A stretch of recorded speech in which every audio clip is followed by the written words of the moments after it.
Hello! Today we're going to be going over 9-5 slope-intercept form, part 2.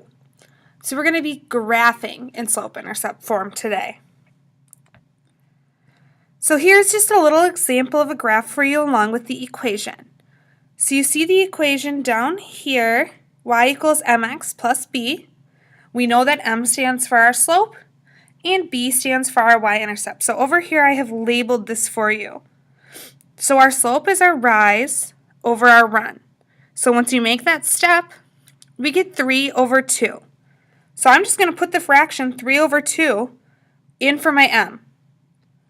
And up here we count up 1, 2, 3, 4 spaces, so our y-intercept is 4.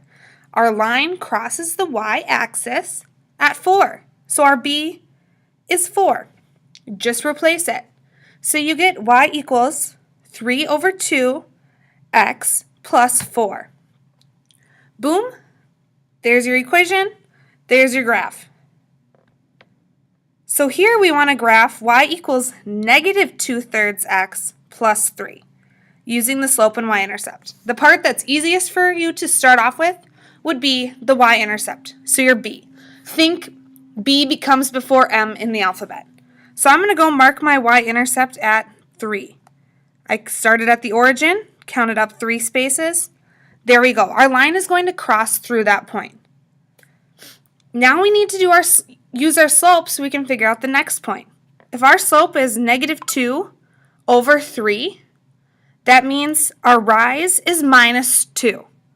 So if we rise minus 2, that means we go down 2 and over 3. 1, 2, 3. So there's our next point.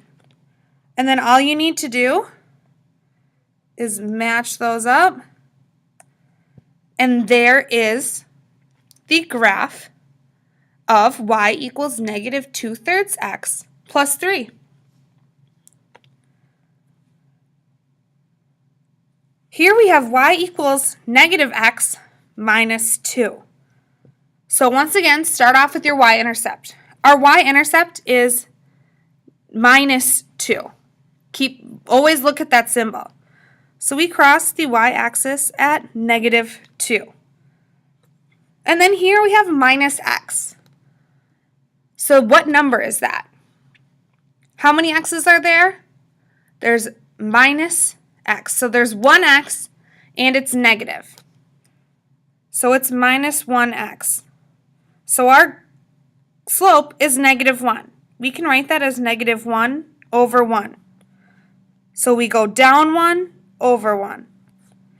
There's our next point. Connect them up. And voila, there's our graph of y equals negative x minus 2. And then finally here we have 7x plus y equals 0. I need to get this into y-intercept form.